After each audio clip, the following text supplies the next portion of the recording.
Sanibona, nginibingelele futhi namhlanje kuhlezi kuyintokozo ukuthi sihlangane kule nkundla yokuxhumana noma kwinkundla zokuxhumana ezahlukahlukene. Sihlangane ngalezi zindaba ezimnandi kangaka, izindaba ezinkulu kangaka, izindaba eziwusizo kangaka.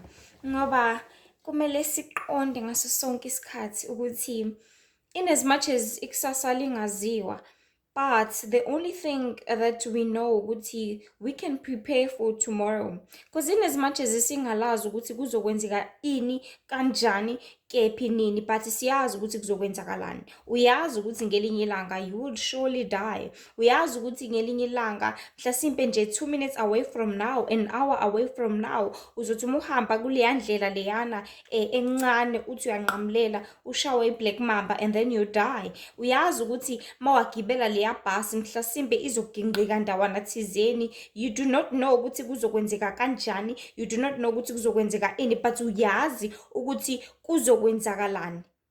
So kubalulekile ukuthi since sazi ukuthi anything and everything can happen at any time, at any point, at any second, at any day. Mhlasimpe nje ungazibulawela ukushiswa ilanga likushise kakhulu uphume umongozini emakhaleni akho and then uwe phansi like a fainted person, kanti that's the death of you.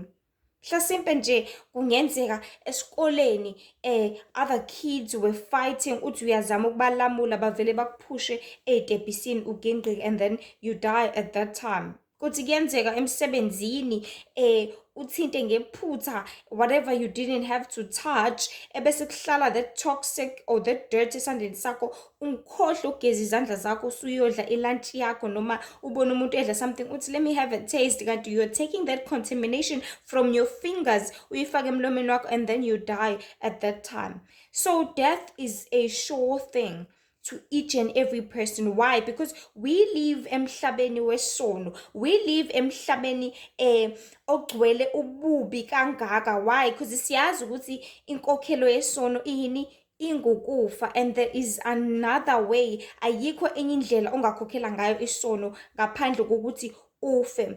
And another thing nje uNkulunkulu kade ichaza kakhulu izolo ukuthi thina bantu we are born to death.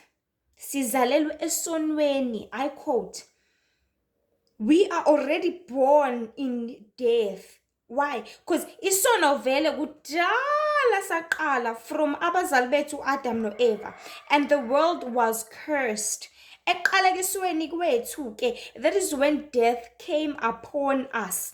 And ngokuhamba kwezizukulwane kanjalo, and it didn't become better for abantu mhlawumbe bathi hayi isono sasenza manje sekuba ngcono. Cha, it became worse each and every second, each and every day. Kulibele kuba worse, isono silibele sanda, ukufa kulibele kwanda. That is why kudala kwakade kufa abantu asebebadala kuphela, kufe umuntu osekhulile osefikile ku-70 years esengale. That is why most people in back then they used to believe ukuthi inkolo noma ungayibamba usuno 50 60 because usuke usuzofa. Babengafa abantu abancane, zazingafi ingane, kwangenzeki, but because isono besilibele sanda, and the more isono sanda, the more death comes.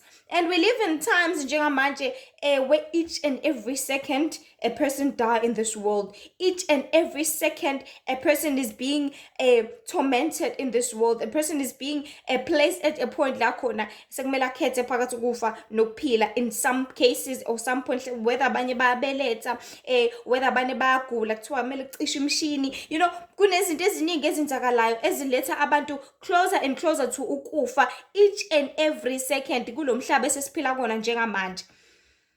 And uNkulunkulu vele sizalelwe esonweni, thina-ke nje siyifikele manje ngo-2000 sifike nje vele isono kudala sabakhona emhlabeni, vele isono kudala saqala emhlabeni. Kodwa what uJesu did,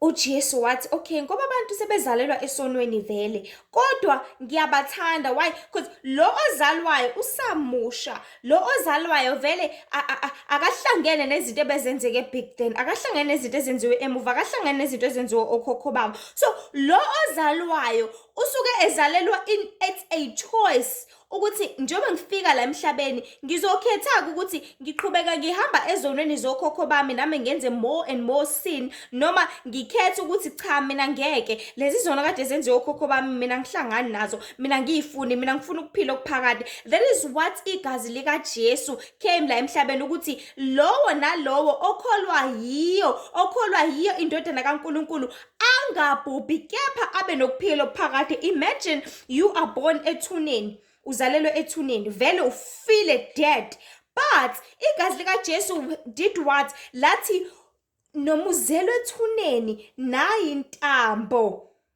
yokuthi uyibambe uyigrab uthi mina ngiyamkhetha uJesu, bese yakuphula uJesu, akuphule away from isono, akuphule away from umhlaba, akuphule away from yonke into engenza ukuthi uhlale lapha ethuneni up until ugqitshwe inhlabathi ungaphinde waphuma. So igazi lika Jesu likunikeza that opportunity yokuthi umbe away from, cause ithuna livaliwe vele, but ngegazi lika Jesu ukwazi ukumba from down within, umbe uphume ngokuvumela umoya oyingcwele ukuthi ukudonse ngale ntambo. And ekudonseni vele kunabantu abaningi abakusindayo, vele kunomndeni okuzama ukukubamba, kunabangani abazama ukukubamba, kunezinto eziningi ezizama ukukubamba, whether umculo, whether izinto zasemhlabeni zizama ukubamba, zizama ukukusinda. So kukumsebenzi wakho ukuthi uvumele umoya oyingcwele ukuthi ukwenze ubuke lezi zinto ukuthi hey suka wena uyazama suka nawe suka ngokuvumela umoya kaNkulunkulu ongcwele, igazi lika Jesu ukuthi likuhlambulule. That is when you can dig yourself out from the grave. That is when you will allow the Holy Spirit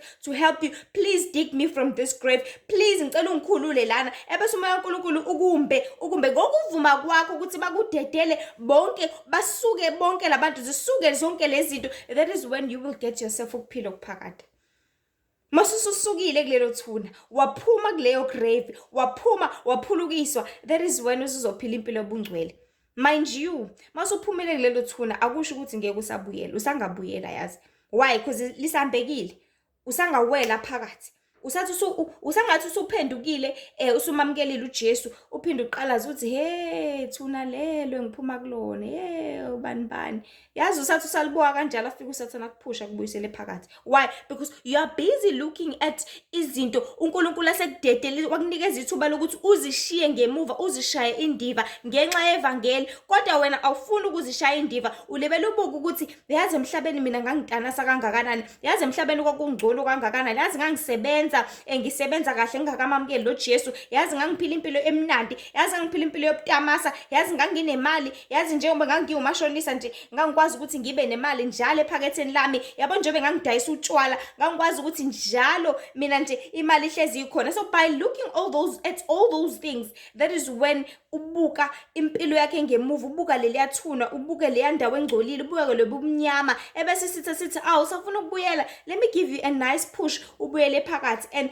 masubuyele phakathi kuba nzima ukuphuma, because mase sikufake lapha phakathi sithi sibuyisela inhlabathi back to square one. Mele enze njani umoya oyingcwele? Aphinda aqale phansi kabusha, back from scratch.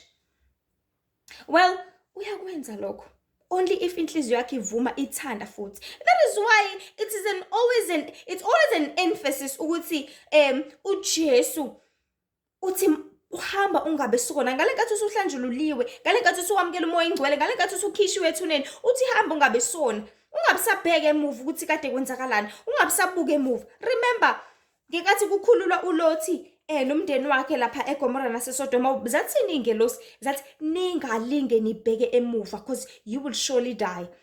Wenza njani unkosikazi? Wacabanga emuva ukuthi hey azi umuzi wami bakithi, hawu Nkosi yami izinto esengiyisebenzele kangaka okengiqala zokwenzakalani. Mase the moment it turned, that is when waphenduka isidulu sikaSawuli.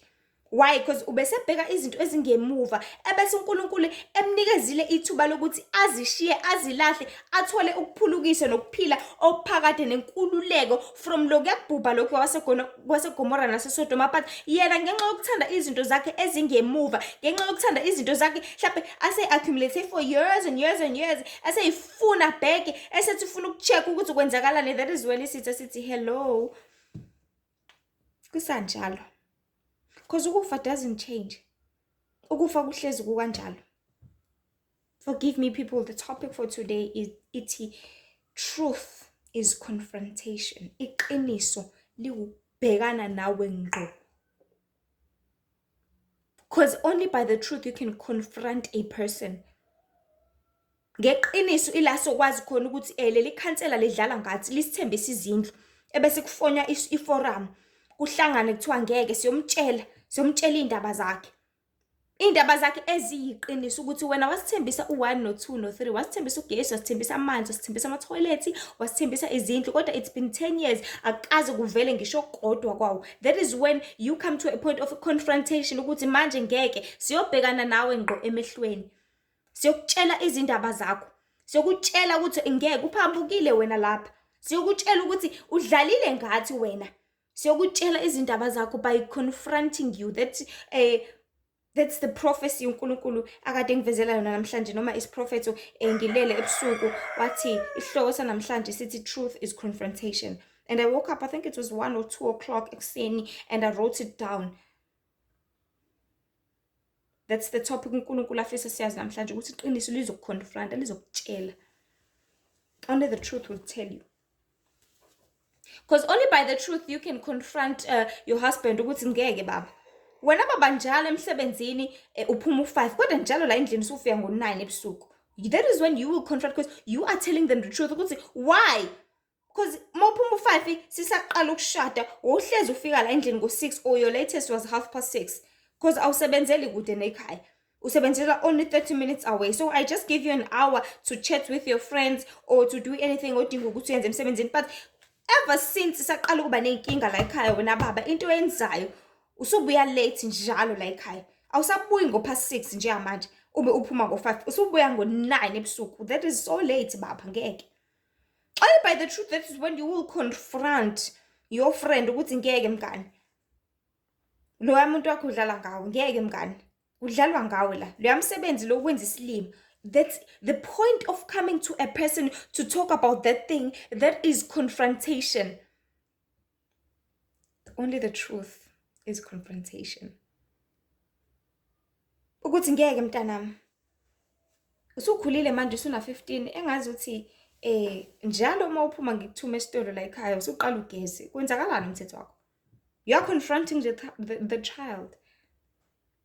Ngizwile umakhelwane uthe ukubonile umile ndalo yamfana walapha kamakhelwane. Kwenzakalani ngawo? Only by the truth uzonithatha uhlalise naye umhlalise phansi.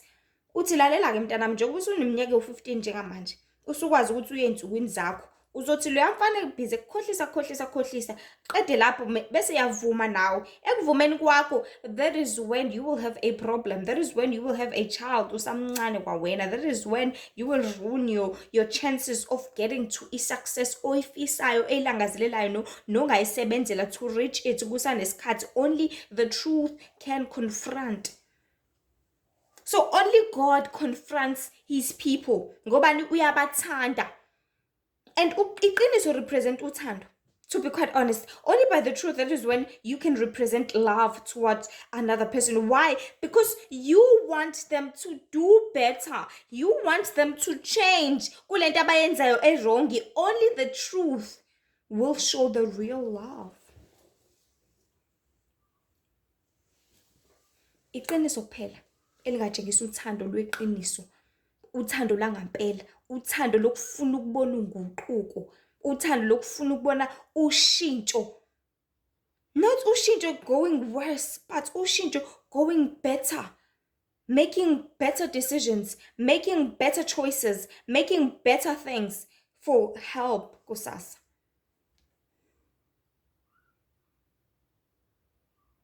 And abantu uNkulunkulu indlela abathanda ngayo uyazama ngakonke okusemandleni akhe ukuthi abakhiphe ebugqileni. Uyamzama ngakonke okusemandleni akhe ukuthi abakhiphe emajele.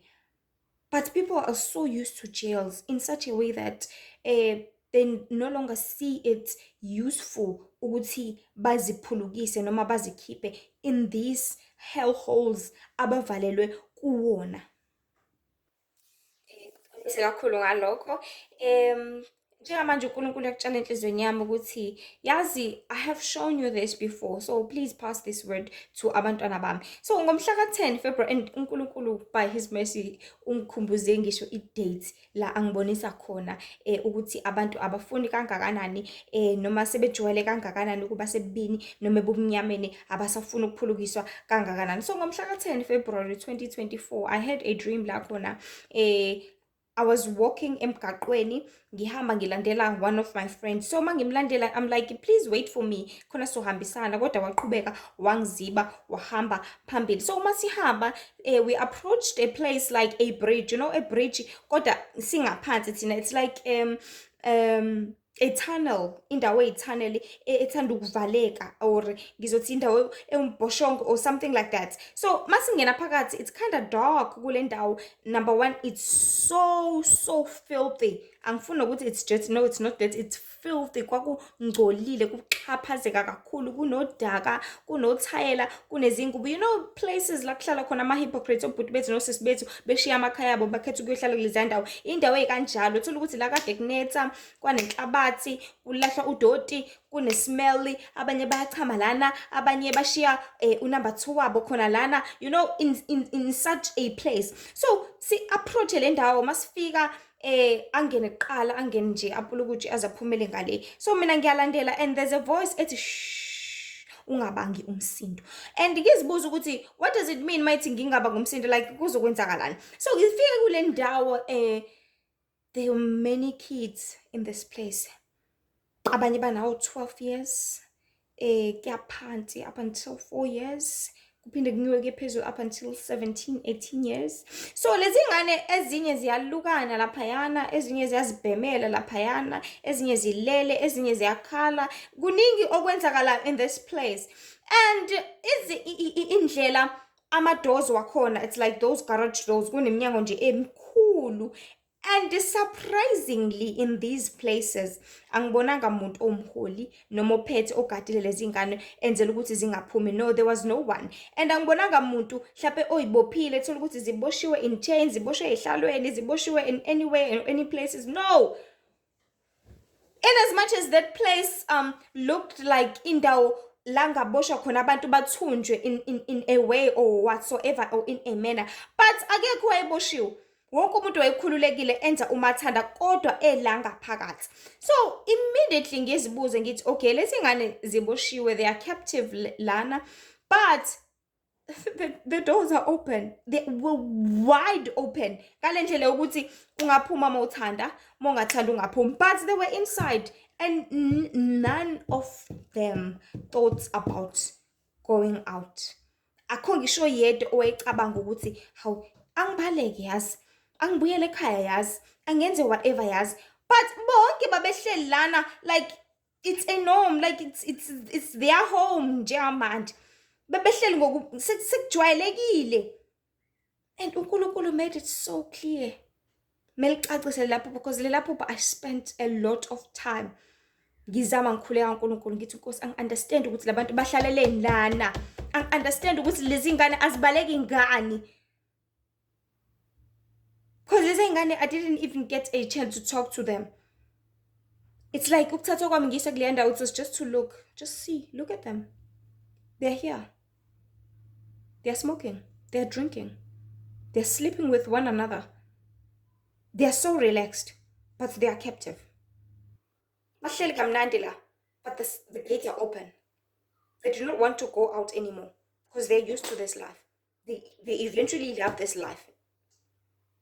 So, I think it's took it's either a week or 10 days. uNkulunkulu ukuthi ayicacise le message, and uNkulunkulu made it so clear. And I only shared it on TikTok, but only now is God allowing me to share it here as well, where I can explain everything in details. So God explained with full understanding ukuthi people are like children emhlabeni, abantu bafana ney'ngane. Why? Because there's a lot of things abantu abangazazi, especially when it comes to spirituality, especially when it comes to knowing yourself, knowing your soul, knowing your spirit. If ungakakwazi lokho wangaqonda, usafana nengane. usafana nomuntu ophuza ubisi because ingane encane iphuza ubisi kuphela ayikakwazi ukudla kwesipuni, ayikakwazi ukudla inyama because inyama idinga ukuthi uyihlafune, and inyama is the truth, inyama is knowing you. So abantu bafana nalezi zingane leziyana ezihleli lapha being kept captive, and ekuboshweni kwabo amasango uNkulunkulu sewavulile. Uwavula ngani na? Ngokushumayela ivangeli lakhe each and every day, ngokushumayela ivangeli lakhe kuzo zonke izinkundla zokuxhumana ngovangelo, in posters and kuzo zonke izinkundla zokuxhumana. I'm counting all of them: Twitter, TikTok, Facebook, Instagram, YouTube, zonke izindlela zokuxhumana ezikhona emhlabeni la khona abantu bekhona phakathi. So the light of God is here. The light of God is shining to everyone. The light of God is bright to each and every person, but because they are used to captivity, they were born in captivity. They were born in lies. They are born in these things, in fashion. They are born in drugs. They are born in toxic things, toxic relationships, toxic families, toxic education, toxic programming. Ekhona la emhlabeni, they are so used to it, they even choose it. Nanoma ukukhanya sekukhona. They are so used to darkness in such a way that noma ilight isikhona izama ukubakhanyisela, they do not want it anymore. You know, kufana nengane mayizokhala ikhalela umzali ehamba eshiya, mhlawumbe ushiya ecrash or kamakhelwane or wherever, ikhale izijwayele ukuthi okay ngila, isuke ingasena ndaba. Uthi seyishiya kwesi-7 noma kwesi-6 isuke ingasena ndaba, noma sengaqhamuka abuye, the child doesn't care anymore because isijwayele ukuthi ngisala lana vele, isijwayele ukuthi ngowalana vele. Omunye uthi sezoyilanda ingane isuke ingasafuni, sekumnandi ukudlala, sekumnandi ukudla, sekumnandi the company around, ayisafuni manje ukubuyela ekhaya, ayisafuni manje because vele kade yalethwa la. So only the truth will confront you people, only the truth will tell you ukuthi kwenzakalani la emhlabeni, ukuthi niboshwe kangakanani. And abantu baboshwe ngayo yonke into, and ekuboshweni kwabo abasafuni ukuphuma because they're used to these jails. God is saying, this is the key. I'm bringing the key. Ukuze nginikhulule ziboshwa. But people do not want to come out of the jails anymore. They do not want to. Abasafuna ukuphuma emajele. Umuntu akasafuna ukuphuma ejele lotshwala, usefuna ukuphuza noma engasathandi. Akasafuna ukuphuma ejele logwayi, usefuna ukubhema noma engasathandi. Akasafuna ukuphuma ejele lemfebe, usefuna ukuthanda thathe wonke amadoda. Ngoba vele usejwayele, kade vele waqala ukwenza lo msebenzi, kade vele waqala ukwamkela, kade vele waqala ukwa-entertainer, kade vele waqala ukudayisa ngomzimba, kade vele waqala ukubukela leya porn leyana, kade vele wayiqala lento. Uzalelwe kuyona, wazijwayeza yona, so akasafuni ukuphuma kuyona. Not that kunzima ukuthi aphume kuyona, cha uyena ongafuni ukuphuma kuyona, because God always provides an opportunity. God always provides the light. But people hate the light in such a way that they do not want it anymore. What is the light? This one is the light.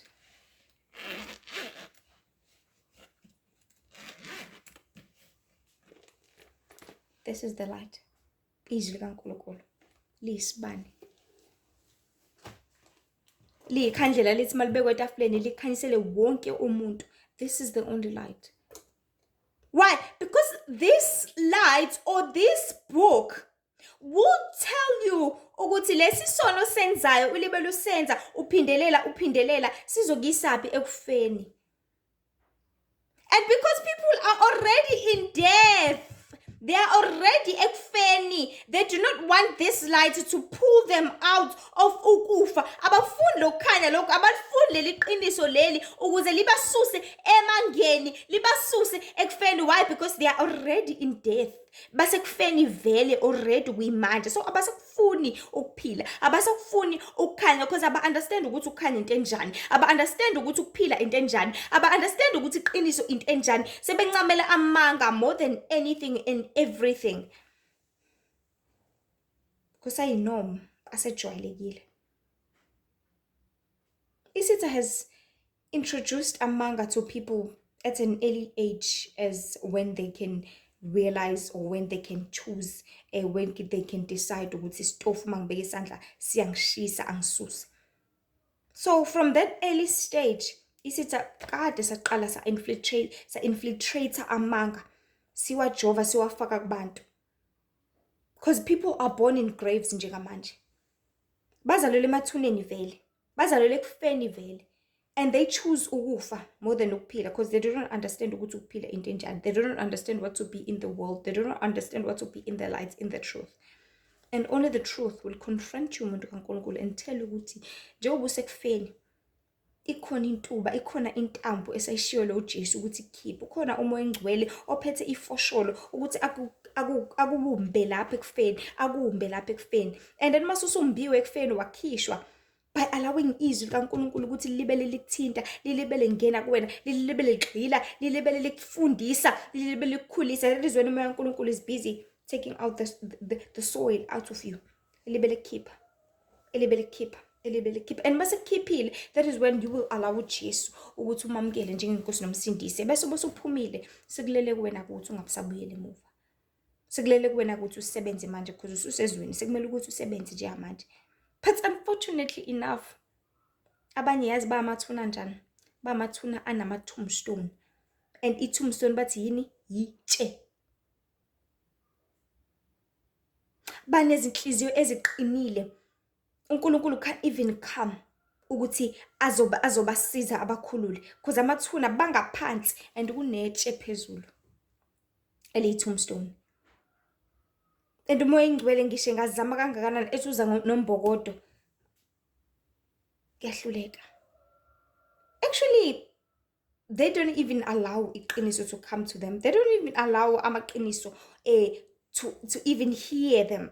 Abazivume nokuthi balilalele intshumayelo, abavume nokuthi iBhayibheli bazama ukuthi balifunde, abavumi nokuthi baye ezinkonzweni, abavumi nokuthi benze ini ehlangene noNkulunkulu because bayitshe vele.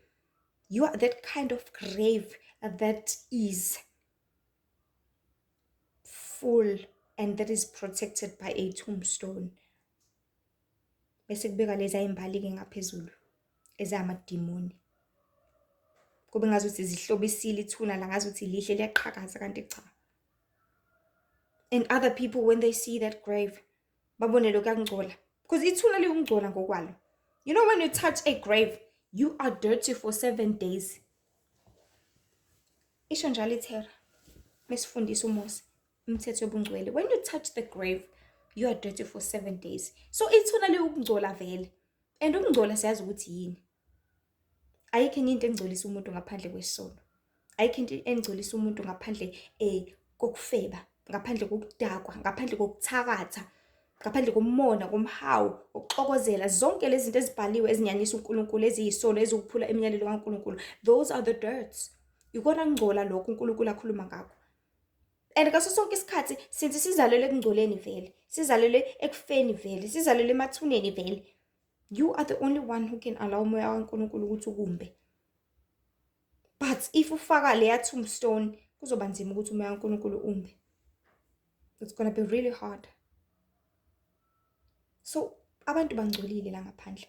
Bangcole njengaleya ndawo engayibona in that dream. Ngibona izingane zihleli ekuxhaphazekeni kukhona it's disgusting. And umoya engcwele is disgusted by sitha, by sono. That is why umoya engcwele ngeke uzuthole ethaveni, never. Ngeke uzuthole eklavini, never. Ngeke uzuthole ezindaweni ezinengeka ezinyanyisayo. Why? Because iyanyanyisa le nto, it's disgusting. You know, njengoba ngakwazi ukuthi ngibone le ndawo kukhona na, let me just put this word because mangilibele ngihloniphisa abantu ngeke ba understand. Kukhona namakaka laphayana kule ndawo. Noma ngizothi khona namasimba laphayana. Iloko kunyanyiseka onyanyiseka yiko uNkulunkulu ethi yakubheka athi sis man ungcolile. Ungcoliswa isono, ungcoliswa ukuthanda utshwala, ungcoliswa ukuthanda izinto wena. Ungcoliswa ukuthanda yonke into eyubutha ngaphambi kaNkulunkulu, ungcoliswa ukuhleba, ungcoliswa amanga. Ungcoliswa ukubhema. zingcolisile zonke lezi zinto nokuxokozela njalo wena udiniwe njalo wena unenhliziyo encane iyamnyanyisa uNkulunkulu leyo nto akayithandi because you're not showing the character of uNkulunkulu because uNkulunkulu ufuna ukuthi ube umuntu oxolayo ngaso sonke isikhathi ube umuntu odlulisayo. Uthini umthandazo omkhulu bathethelele njengoba nathi sibathethelela. Uyathethelela yini wena? If ungathetheleli uzothethelelwa kanjani-ke? Yanyanyisa kuNkulunkulu, nyanyanyisa. Nyamnyanyisa umoya engcwele. That is why ungeke uzukwazi ukuhlala kini. That is why imoya izozibusela kini. Mawufuna umoya ukudlwengula ebusuku uzokudlwengula. Mawufuna umoya ukufika endlini yakho untshontshe ukudla kwakho ukudla kuphele within a week uzokwenza lokho because vele nyanyanyisa kodwa imoya anyanyisi kuyona because nayo vele ithanda ukungcola okunjalo. Oh, the bad demonic spirits nawo athanda ukungcola because nawo angcolile kwawona. So niyanyanyisa uNkulunkulu ngezenzo zenu zobubi zobumnyama.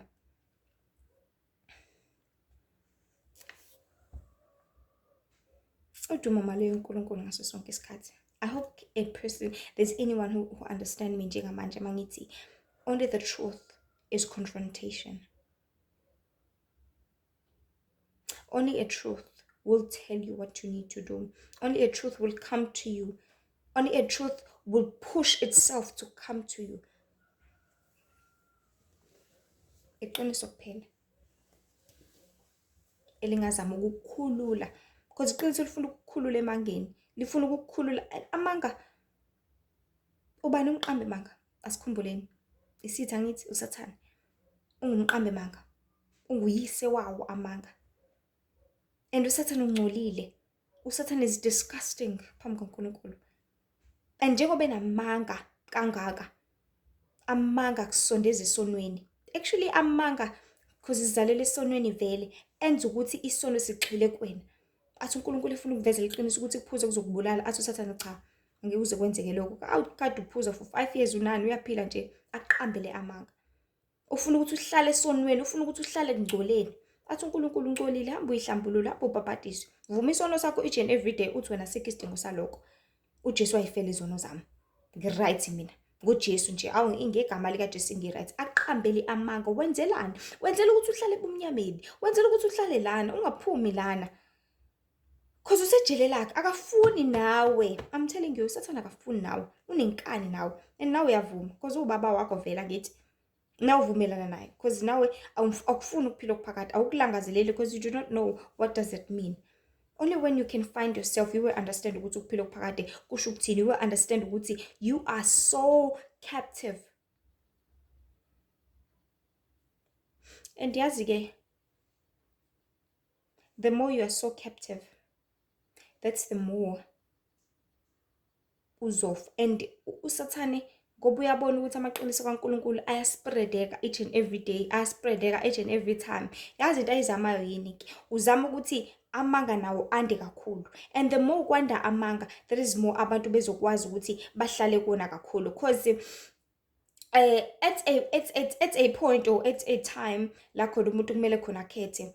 You know ukuthi it's most often ukuthi ukhethe kakhulu ezintweni eziningi. Right? It's most often ukuthi ukhethe kakhulu when you are given many choices, right? So when even I'll make this example when it comes to kumele wenza ama career choices, mhlawumbe ukuthi e-university ufuna ukufundelani. I-CEO i-CAO inama pages, the many hundreds and hundreds of pages because you have many choices to choose from. Or nursing, teaching, or zoology. There's a lot because kusamanga konke lokho. So uSathane gives you as many choices to choose from. Athi uNkulunkulu khetha mina ngizokondla, mina umdali wezulu nomhlaba, mina futhi ngikudalele for injongo. Athi uSathane cha, khetha la ukuthi ufuna ukufundelani, khetha la ukuthi ufuna ukwenzani, khetha la ukuthi imali ufuna ukuyithola kanjani wena, khetha la ukuthi ufuna ukuphila kanjani, khetha la ukuthi ufuna ukuzondla kanjani wena. Ungavumeli uNkulunkulu ukunikeza as many choices as he can because iqiniso lilodwa, iqiniso lokuthemba uJesu, iqiniso lokuthi uthe uNkulunkulu asingakhathazeki ngekusasa, singakhathazeki ukuthi sodlani sizophuzani. One truth ukukholwa ukuyithemba. Abesithi uSathane cha, uthatha isikhathi sakho, uthatha isikhathi noNkulunkulu ngeke. Ake ngihambe ngibe ngiyofunda, ake ngihambe ngibe ngiyozama usizoyisiza ngithi. And all these izaga nezisho. I do not know ukuthi lezi zinto lezi zafika kanjani kubantu. I do not know ukuthi za-infiltrate kanjani, but zidlala indima enkulu manje ekudukiseni abantu. Zidlala indima enkulu ekulahlekiseni abantu ngendlela zonke, ngaso sonke isikhathi. Because izaga noma izisho zizokutshela ukuthi iva likhishwa ngelinye iva. Uthi kade uphuzile izolo, athi khipha ngelinye iva. Iliphi elinye iva? Ukuthi uphinde uphuze futhi? Nangakusasa usakhipha iva futhi? Nangakusasa usakhipha iva? Let's say I'm writing here. Ngishiye le sign. Ngizothi le sign ukuze ngiyisusa ngenye isign. Ngisuse ngenye isign. Ngiphinde ngisuse ngenye isign. Ngisusa ngani? Ngokubhala. Ngiphinde futhi ngisusa ngokubhala. Ngokubhala ngiyabhala ngiyasusa. Kanjani? Because it gets more. Buka ukungcola. Isandla sami siyangcola. Ngizothi iva likhishwa ngelinye iva kanjani? Because the more uphuza, that is more uzingcolisa. And the more ukhipha ngelinye iva uyazilimaza kakhulu. You are hurting yourself more and more. As I keep on dirting myself more and more and more. So ayikho lento kudlalwa ngabantu ukuthi iva likhishwa ngelinye iva. You are made stupid more and more. Wenziwe isilima. And now uyavuma ukuthi wenziwe isilima ngaleyo ndlela. So ayikho into ethi iva likhishwa ngelinye iva. Ayikho leyo nto leyo. Kudlalwa ngomuntu ukuze aduke, ukuze alahleke, ukuze engawuboni umbuso wezulu. Ukuze angayenzi intando kaNkulunkulu, ukuze aqhubeke angcole, ukuze aqhubeke alimale, ukuze aqhubeke ahlale ebumnyameni, aqhubeke ahlale lapha ethuneni, aqhubeke egqibekile. Ukuze ngelinye ilanga angaboni umbuso wezulu, ukuze ngelinye ilanga angakutholi ukuphila okuphakade. So uMoya Oyingcwele is trying, because uyena umduduzi ashiyele wona uJesu ukuthi ngoMoya Oyingcwele uzonifundisa konke. Umoya Oyingcwele is trying to release you from that grave. Umoya Oyingcwele is trying because uzalelwe khona. We are well aware of that. Siyakwazi sonke lokho, and akukho lula. I promise you it's not easy to get out of the world. It's not easy, but kudinga ukuzinikela, ukuzidela. Uthi ngiyamkhetha uJesu, ngimkhetha ukudlula ukudla engikuthandayo. Ngimkhetha ukudlula amakhekhe, ngimkhetha ukudlula ifoni yami, ngimkhetha ukudlula umndeni wami, ngimkhetha ukudlula abangani bami. Ngimkhetha ukudlula amaphathi, ngimkhetha ukudlula uKhisimusi, ngimkhetha ukudlula uNew Year. Ngimkhetha ukudlula yonke into kodwa ngikhetha iBhayibheli. Ngikhetha ukuthi abantu bebethi happy new year mina ngisedolweni ngiyakhuleka. Ngimkhetha ukudlula kuKhisimusi bebraya abantu mina ngizihlalele ekhaya. Ngizifundele iBhayibheli lami ukuthi kanjani ngizilalele intshumayelo emafonini, ngizilalele intshumayelo and read and do whatever. Ngimkhetha ukudlula ukudla ekumele ngabe ngiyadla every day kodwa ngithi esinye isikhathi ngeke ngize ngidle. In a week mhlawumbe nje 2 days 3 days ngeke ngize ngidle, ngeke ngize ngikuthinta ukudla. Umkhethe ukudlula zonke lezo zinto. Kudinga uzinikele kunjalo ukukhetha uJesu. Kudinga ukuzinikele kunjalo. And now we live in times whereby since isitha sikuhlalise ejele laso silibele si-advertise, silibele sikulethele ukudla. You know when you're in jail ukuthi you can survive by eating angithi. So ejele the only way abasurvive ngayo ukuthi badle. Otherwise i-trauma ne-depression nokucabanga iy'nsizi nokucabanga umndeni nokucabanga yonke into lezi zinto futhi ube ziyababulala. But because they are given food every day, ekuseni kuyadliwa, emini kuyadliwa, that is where they survive. So in as much as usejele lesitha la sikubophe khona, whether sikubophe emsebenzini, emshadweni, sikubophe whatever la sikubophe khona, silibele sikunikeza ukudla yazi. Silibele sikondla khona lapho. So that ungeze umbone ukuthi hayi beyazi ngidinga ukuyikhulula lana. And lokudla sikunikeza kona kuyipoison esidunga ngaso ingqondo yakho. Idungeke ingqondo ingacabangi ukuthi yazi lento engenzakalayo njengamanje ayikho right kumele ngiyikhulule. And there's this guy who once told me ukuthi ejele they give them sort of drugs. I don't know if bawafaka ekudleni noma bawafaka benzela ukuthi balale ebusuku. Because emajele ngabe kuyabulala each and every day, each and every second. Because abantu, they are traumatized, lapha they are depressed. So they are given drugs to torment their minds ukuze izingqondo zabo zingasebenzi ngendlela right. And others, even bengena ejele bagunda izinyelo so that they won't be thinking properly for izimpilo zabo to change or do anything that is useful and that is going to be helpful for them. So I'm underlining ukuthi if they are given drugs in jails and uSathane is doing the same thing by keeping people in captives, ubusy uyabafida khona la ebondlela khona, abafunikeze ama-drugs, abanikeze izidakamizwa, zidake imizwa yabo ekuthenini ingacabangi ukuthi hayi bo sidinga uNkulunkulu, sidinga ukuphila okuphakade. Abantu they are drunkards, bayadakwa ngokuthi baphuzise utshwala, bayadakiswa ngokudla abakudlayo oku-toxic, bayadakiswa ngezinto eziningi, baqanjelwa amanga kudlalwe ngabo ngazo indlela zonke nxa zonke. That is how uSathane is kept people in captive. The truth is confrontation. Iqiniso lizokuconfronta, lizokutshela iy'ndaba zakho. Iqiniso lizokuconfronta, lizokutshela ukuthi wonakele wrong. So I was watching a video nje these days. Angibuka le video.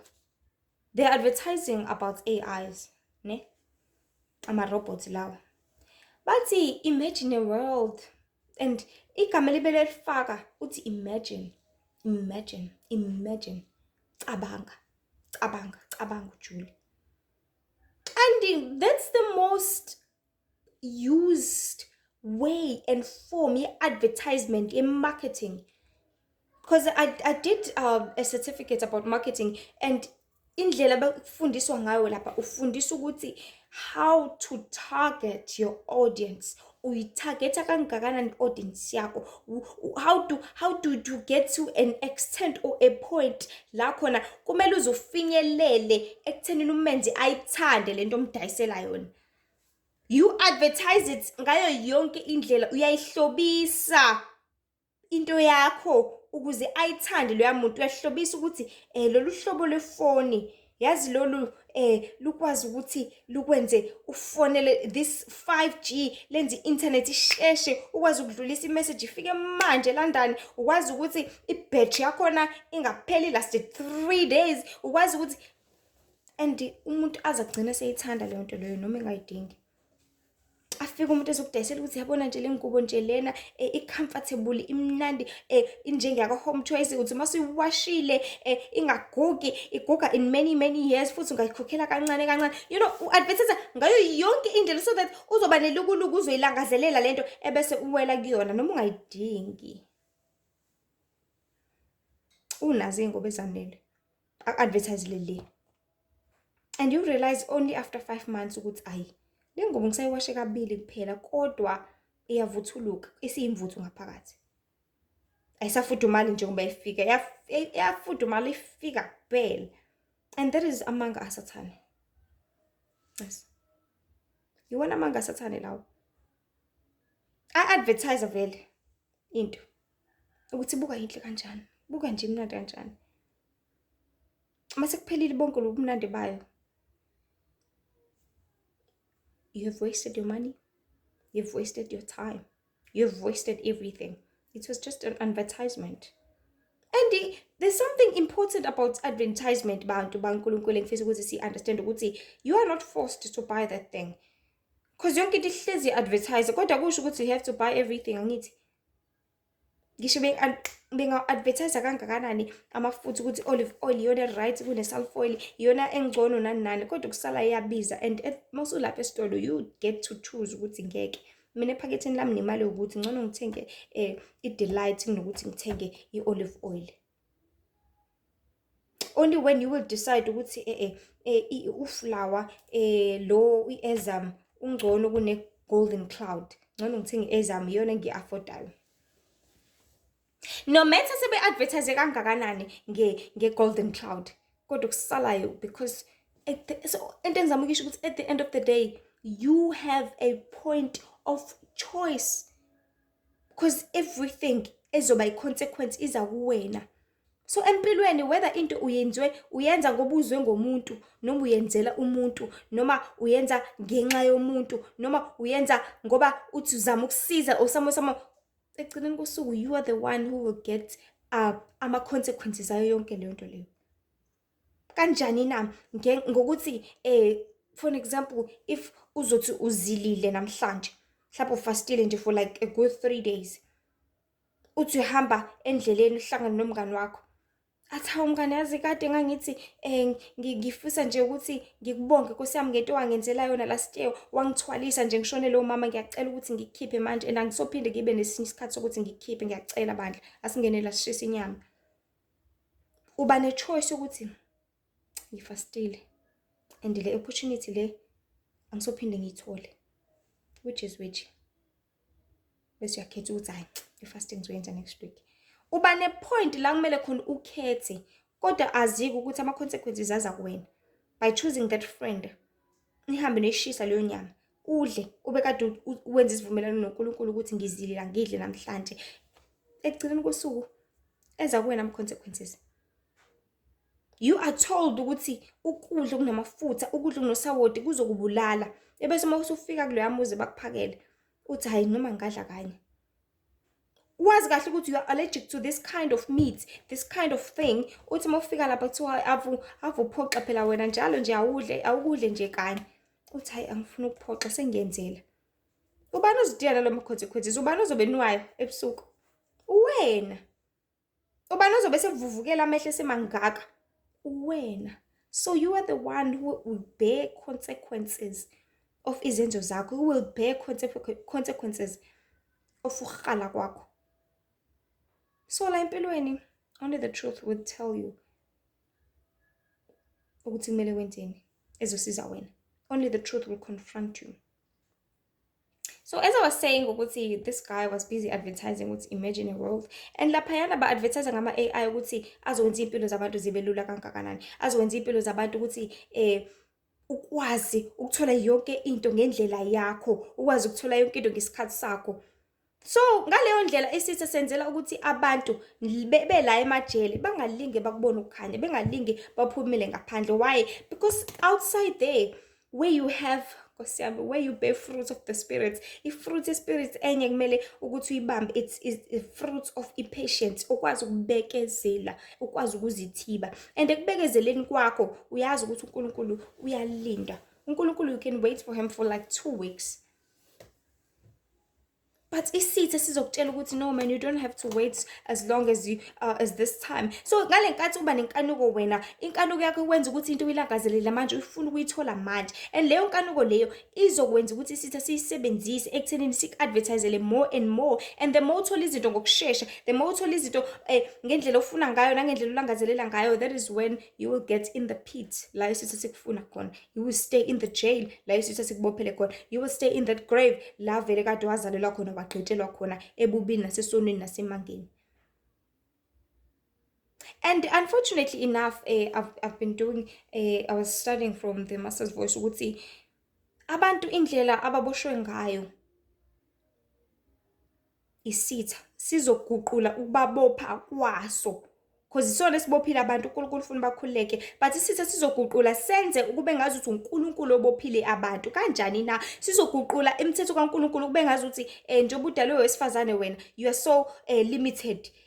How about emzimbeni wakho ube nobulili obu-2? How about njengoba une-private part yomuntu wesifazane sikufake newesilisa ukwazi uku-experience i-sex uyindoda uphinde uyi-experience i-sex umuntu wesifazane? You are so limited wena izinwele zakho, because it's already have started with izinwele, with izinkope. How about uba ney'nkope ezinkulu? How about ufake amehlo okufakelwa? How about ufake amazinyo acwebezelayo? How about ufake iringi? How about izinwele zakho zibe zinde? How about, because you are so limited ngale ndlela uNkulunkulu akudalile ngayo. You are so limited ngale ndlela uNkulunkulu afuna ukuthi ube umuntu esifazane, ufuna ukuthi ube umuntu esilisa. You are so limited. God is limiting you. How about you have more sexes or 2 sexes, so that lama sex u2 uzokwazi uku-experience yonke into ofuna uku-experience ngesikhathi osithandayo, ngomzuzu othandayo, nangendlela oholwa ngayo uwena. So isitha senza ukuthi izinkanuko zabantu kube izona ezizoba more, kube izona ezizokwanda ekuthenini abantu baze bashiye indalo yabo uNkulunkulu abadalele yona. So isitha mase sikuprovide with an opportunity called technology, and then you're gonna have ubulili obu-2. You're gonna experience sex umuntu esilisa, uphinde uyi-experience umuntu wesifazane in one body. Imagine a life like that. Imagine umuntu esifazane uyakwazi ukuthi kunjani ukulala umuntu wesilisa. Umuntu wesifazane Uyakwazi futhi ukuthi kunjani. You will experience everything ngayo yonke indlela. And people bazoba nama-tattoo bazipende ebusweni ukuthi how about emzimbeni wami ngoba ngiyimpofu nje, how about mhlawumbe leli side libe mnyama, how about leli side mhlawumbe libe pink, how about ingalo yami ibe nama-tattoo kuleli side ngala ngabe, how about what if. So the technology elethwa isitha la emhlabeni siletha labo what if laba. Because abantu they sit and imagine ukuthi hey, what if ngiba nemali nje, ngiba no 10 million, azacabanga umuntu agaye izibozo ukuthi yabo ngale 10 million ngingenza 1 or 2 or 3 ngingakho umuzi ngenze inani. Labo what if they do not only get limited or lenient to imali kuphela, labo what if baze bafike kuwena ngqo. Athi umuntu what if nginamehlo 5, mhlasimpe nje ngakwazi ukuthi ngibone izinto. What if nginamehlo nangemuva, ngingathi ngihamba endleleni ngibuka ngala phinde futhi ngibuke ngala at the same time. And isitha is providing that to people. Isitha is providing that technology to people. Athi umuntu what if ngikwazi ukundiza. Isitha will provide you with izimpaphe one day ukwazi ukundiza ngempela. And by providing all those things, sizoprovidela ukuthi uhlale la kuleli jele laso. Because masunazo zonke lezo zinto, you will love them more than yourself, you will love them more than God, you will love all those things. Ebese masuhleli kuzona, isitha sizothi hayi ke amukela uphawu lami ke. Masulamkelile uphawu lesilo la ebunzini lakho, that 666, owamkela nala isiphongweni sakho, that 666, you will never see heaven ever again. Because lezi zinto lezi ziqale la ekhanda lakho ukuthi what if, how about. And this prophecy was saying ukuthi even in families, abazali thola ukuthi usekhathele ukuncelisa ingane enomyeni wakhe, and ubaba uzothi nami ngiyafisa ukuza ukuthi kunjani ukuncelisa ingane. Isithe so provide ngaleyo nto leyo. Sithi wena umuntu wesilisa na ungawazi ube namabele, umphumuze inkosi yami unkosikazi wakho, ube wena uncelisa ingane yakho. Imagine impilo kanjalo. Imagine umuntu wesilisa manje uncelisayo, kodwa uNkulunkulu wayidala ukuthi kube abantu besifazane. Athi umuntu wesifazane mina ngikhathele, mina ngifuna ukuyosebenza, ngiphume emsebenzini nani. Athi ubaba okay, it's okay, imina ngizoncelisa ingane namhlanje. Imagine a kind of life like that.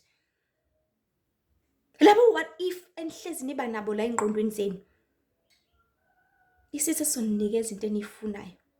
Inqobo nje ukuthi nimshiye uNkulunkulu. Inqobo ukuthi ungaphumi kulelo thuna lelo zalele kulona. Because vele abantu bazalelwe emangeni vele. Sizalele kuluthekeni vele ngayo yonke into ekhona la emhlabeni. So isitha sizokhanda show ukuthi awuphumi kulelo thuna aze abuye uJesu la emhlabeni. And masuhleli kulelo thuna sizokhanda show ukuthi lelo thuna lakho is filled with tombstone. Kuzolibele kulethwa ama flowers, ulibele ukhunjulo in that grave. Imagine being remembered in a grave. Akekho umuntu ongathanda ukuthi abantu baphile ingona phakade. But isitha sifuna ukuthi uhlale lapha ethuneni, hlala khona lapho. Do not come out. No. I do not want you to be alive. Angifuni ukuthi uphile impilo engona phakade. No. Ngifuna ukuthi uhlale lapha bomnyameni. Ngifuna ukuthi uhlale lapha emangeni. Hlala lapho kuleyo mfebo yakho. It's okay, it's fine my child. Leyo ndoda yakhe yakuthanda. Angithi libele liyakuthanda. Angithi ushile izolo yakuthanda. Uthi angithi uxolisile. Yes, ukushayile ngempama. Angithi uxolisile. Uyakuthanda nje. Buka Nkosi yami, awu bakithi uze wakuthengela ipizza. Uyakuthanda. Uqanjela wena manga. Uthi uzama ukuyeka lobo tshwala, uzama ukubiyeka, usuze wahlala kini, bafika abangani bakho bathi no, it's okay, sizokuthengela mahala mngani. Uluthwe ilokho ukuthi you are getting it for free. Uphathwe ikhanda likuphathe ngale ndlela ukuthi usuzofa uma ungakutholanga liyantsanga, uma uthonga ngalo yagwayi. Uzuyitshela ukuthi uzofa ngempela. Why? Because isitha sifuna ukuthi uhlale kuyona leyo nto leyo up until uzufele khona. And masufele khona, you are going straight to hell. Masufele khona, you are going straight ekubhujisweni. But uNkulunkulu ufuna ukuthi uphile manje. Because yebo le freedom esinayo la emhlabeni, it is not a freedom for you to do whatever you like. It is not a freedom for you to take whatever you want to grab la emhlabeni. Because yonke into la emhlabeni isitha. Yonke into la emhlabeni it's a technology produced by isitha to make people hate God. Because le technology le izothi ihlale efonini yakho usuku lonke ungakhuleki. Hlala efonini ku-TikTok usuku lonke ungalifundi iBhayibheli. Hlala efonini usuku lonke ungakhule ungazazi ukuthi ungubani. This technology makes you hate God. Why? Because isitha simzonda kuqala uNkulunkulu and sizonda yonke into esizomkhumbuza uNkulunkulu. Because isitha siyazi ukuthi saxoshwe ezulwini and ngesiphinde sibuyele khona. So yonke into ezohlangana noNkulunkulu ezokwenza ukuthi isitha sikhumbule uNkulunkulu. Everything that has to do with worship of uNkulunkulu. Everything that has to do with ukudumisa uNkulunkulu. Isitha hates that with all that he has. So sizama wonke kusemandleni ukuthi sikunikeze into ezokwenza usuke kuNkulunkulu, ezokwenza usuke ekudumiseni uNkulunkulu, ezokwenza usuke ekuzitholeni wena ukuthi ungubani, so that uzobhubha kanye naso esihogweni ngelinye ilanga. Ngobani? Ngoba everything ekukhanya, everything eyiqiniso iyakhipha ethuneni. Everything eyiqiniso iyakhipha egqeleni. Everything eyiqiniso iyakhipha ejele. Lelo sathane kade wakubopha kulona.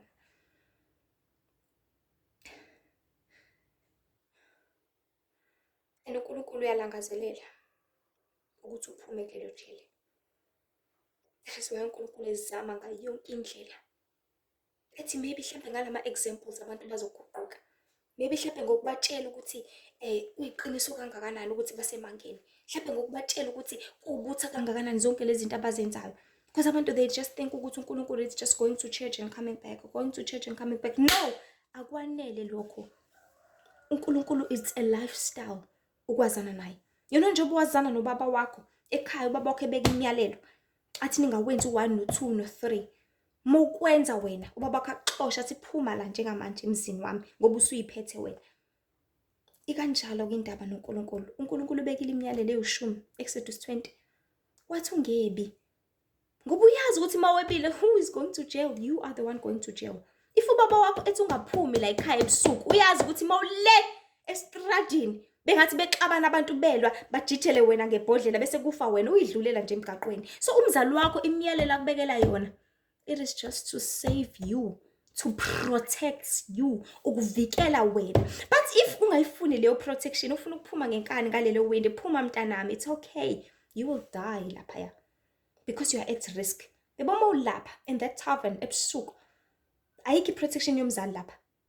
Ayikho protection yokuthi abantu mabelwa noma benzani noma inkabi zifuna ukubulalana khona la. Ayikho protection yomzali, but anything can happen to you ukuleyo ndawo. But if usekhaya lakho, kisho kuthiwa untshontshile kamakhelwane, bazothi befika la kanjoko bathi siyayifuna ingane yakhe intshontshile, uzothi ubaba lalelani la, ingane yami le ngisegcekeni lami la, akho umuntu ozothatha ingane yami, akho umuntu ozoshaya ingane yami la egcekeni lami. Never. You have a protection of your parent. You have a protection of umzali wakho. And that is what isitha is doing to many. Sithi wena susi protection. Sithi suka wena kwe protection. Suka emiyalelweni kaNkulunkulu. Suka lapho. Uye kule ndawo engizokuthola khona kahle. Uye kule ndawo ngizokwazi ukubulalela khona kahle kuyona. I hope anyone can hear me. Angithi isitha sizama ngayo yonke okusemandleni. But isihloko sethu namhlanje sithi truth is confrontation. Iqiniso ilona ezokubhekana nawe ngqo. Likutshela ukuthi lalela mntanami, le ndlela oyihambayo nje manje inewa lapha ngaphambili. Only umuntu okuthandayo will tell you the truth. And uNkulunkulu ngoba usanithanda, usanitshela amaqiniso namanje. Kodwa ke egcineni kosuku kulala kwena ukuthi lelo qiniso uyalithatha yini usebenzise noma cha. Kulala kuwena ukuthi lelo qiniso uyalithatha noli-apply empilweni yakho noma cha. Because iqiniso lingashunyayelwa vele. Iqiniso lingasabalala emhlabeni. But if ungalifuni, into ozoyenza uzolithatha liwukhanya, uvale kanje. iBhayibheli lakho hambe ulifaka edroweni. Lihlale lapha lidliwe izintuli. Lingadliwa umphefumulo wakho, because it is the food of your soul. But ngokufaka lapha edroweni liwukudla kwani? Alikona ukudla kweintuthwane or whatsoever. Intuthwane seyihlanganile ngenxa ukuthi wafaka nalele aphula wawudlile wanqena ukuyolahla udodo wafaka lapha eduze kweBhayibheli, zifika intuthwane zidle aphula and then zidle naleli iBhayibheli lakho lela, iqiniso ungaphinde ulithole. uNkulunkulu always make this example ukuthi njengoba emzimbeni yethu sazi ukuthi unemphefumulo, unenyama, and every day, all the time, people are so able to feed inyama yabo. Yabo uma uvuka ekuseni, angeke uze uvuke ekuseni ulambile uthi ayi ngidlile last month, ayi ngizoba right. Ngeke uze ukwenze lokho, but you're gonna wake up in the morning, you're gonna go and cook yourself some porridge. Uzoyiphekela iparish, uzoyokusenza lesa sinki usigcobe irama, ufake whatever oyifakayo. Uzuhamba ufune whatever khona mhlawumbe umfudumeze wayizolo or whatsoever, udle ngobani ulambile la esiswini. So njengoba uhlukene kabili, there is inyama, there is umphefumulo. Guess what? These two things ziyalamba. In as much as inyama ilamba, nomphefumulo wakho nje ulamba the same way. And inyama yakho ifidani, we feed uphuthu, we feed ujeqe, istambo, we feed zonke izinto, namakhekhe uyafida. Okwemphefumulo ukudla ilokho. And umphefumulo awulambi ngesonto kuphela, yezwa? Awulambi ngesabatha kuphela, ne? Awulambi ngephasika kuphela, cha. Awulambi ngenkonzo yaJuly kuphela, ngenkonzo yoKhisimusi, masihlangene, cha. Ulamba every day. So lento eniyenzayo, uthi iBhayibheli hayi ngilifundile ngesonto ngi-right. Ngifundile last month ngi-right. Umfundisi ungifundelile. That is why you keep on making yourself to be in a danger. That is why nilebe nifaka la khona nizoba sengozini yokuthi sitha sifike sinidwengule siqede ngani. And uNkulunkulu becacisa kakhulu lokho ukuthi yabo labo what if babantu ngelinye ilanga abantu bazofuna ukufaka ngisho ama-tattoo emehlweni. Imagine umuntu ene-tattoo ehlweni, because you can see there are lenses in your eyes. Ebese uyabona sekunemdwebo. See, if abantu bekwazi ukufaka izinto in their teeth, befaka ama-gold teeth, silvers, bekufaka emazinyweni, emahlweni bengahlulwa yini? Emalimini bekwazi ukufaka amacici bengahlulwa yini? Emakhaleni, emahlweni, everywhere. Ngeke baze bahluleke, but they will fight, bezofaka zonke lezi zinto lezi emahlweni abo as well. Kuningi okusazokwenzeka emzimbeni, kuningi okusazokwenzeka emhlabeni, kuningi okusazokwenzeka empilweni zabantu, kuningi. Yabo what if nabo bantu isitha is going to provide you kamnandi kanjani, with pleasure, and by providence of all of that, ngeke aze angiprovidela mahala. By providing you with all these things, uzobe ncuza imphefumulo yenu in the meantime, uzobe ndonsa in the meantime. Because if isitha sizothi go and get that wig, that weave, uyifake ekhanda lakho, bese usuyifakile ekhanda lakho, sizobe sidonsa umphefumulo wakho ngaleyo ndlela. Because izinto esiza nazo manje isitha, yazisiza nani? Nezinto esezigcotshiwe vele, zagcotshwa ama-spells, zagcotshwa imithi, zagcotshwa zonke lezi zinto. Uthi uyifaka leyo wig, idonsa umphefumulo wakho same time, uthumbeke. If ungena kuleyo ngxabano leyana, kanti uxabana nomthakathi etekisini engafuni ukudlulisa imali, kanti senixabana nje, that is where she's trapping your soul. Awutrap umphefumulo wakho uze ufe, ebese usufile ke asazi ukuthi wenzakalani ngawo. So kuningi bantwana bakaNkulunkulu. Omunye azakhetha ukuthi ayi mina nje I do not want to have any sex, avale yonke indawo. If owesifazane avale, if owesilisa angaze anqunye or whatsoever. And then mase ngasena lutho, esengasena lutho,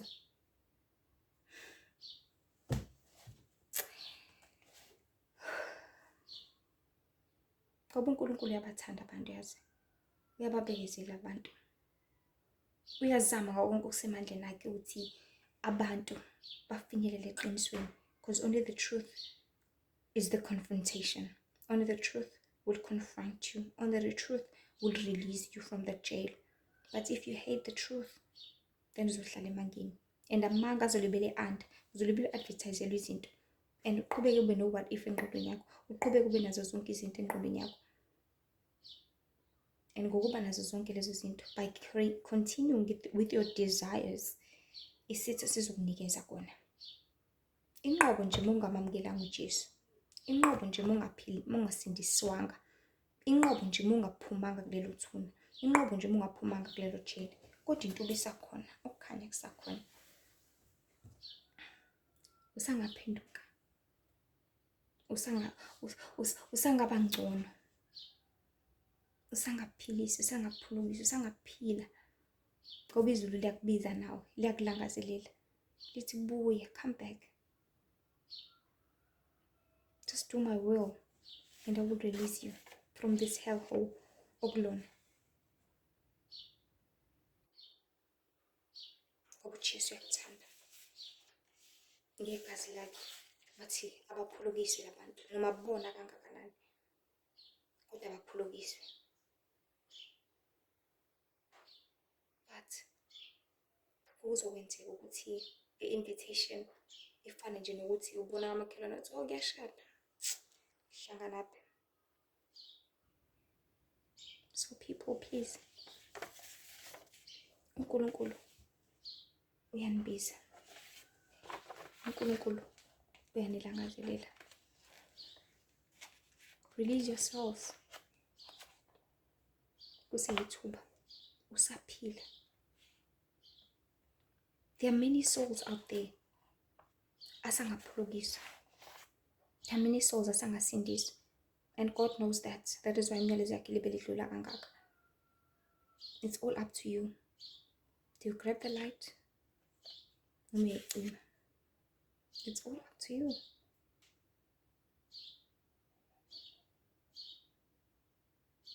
And enye into uNkulunkulu ayicacisayo njengamanje ukuthi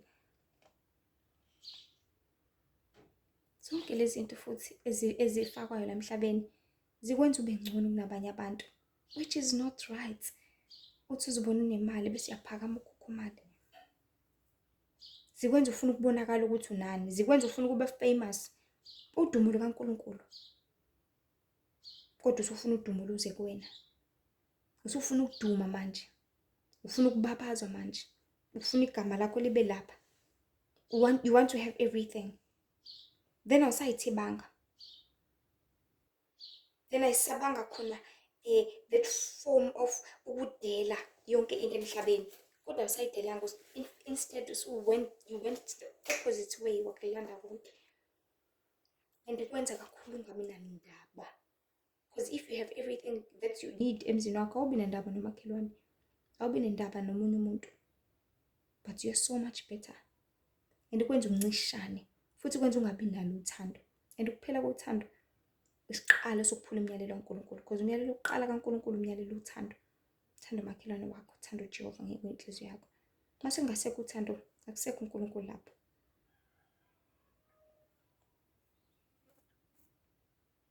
So kudlaliwe ngabantu. Zibuziwe wena ukuthi nawe ukulaba kudlalwe ngabo. Akusazoqhubeka kudlalwe ngabo. Because even with the music edlalayo njengamanje, inama spirits amaningi akwenza wena ufe in your soul and follow them. Because whatever they inflict in your brain and they come with emzimbeni wakho, they will influence your decision making.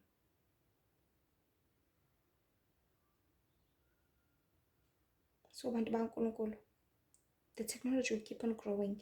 The lies will keep on being more and more. But the truth of God, as it still stands, as it's still here, grab it. It will release you from sin. It will release you from death. Dala saqanjela amanga, yes, sizalelwe kuwona amanga, sizalelwe kufeni vele. But you can get closer to God. Usangayenzi intando kaNkulunkulu. Kuseyithuba. Kusakhanya. Ngoba kwakufikela ubumnyama ngeke kuphinde. And ukufa kula eminyango, it's 2 minutes away. You can die anywhere. That is what I said. Ngiqala le video ngithi awazi ukuthi ihlasimpe leyo moto leyo ugibela kuyona njengamanje izoginqika. Leyo ndlela ohamba kuyona. Mhlawumbe uzoshawa inyoka eBlack Mamba ucede ngawo ulale phansi ungasavuka. Awazi lapha emsebenzini ukuthi uzokwenzakala lapha esikoleni uzowela etebhisini, awazi lutho. So konke isandla sakhe sifumanayo ukwenza kwenza ngamandla akho onke manje. ngoba ngale kwethuna akukho ukuphenduka, akukho umcabango, akukho lutho.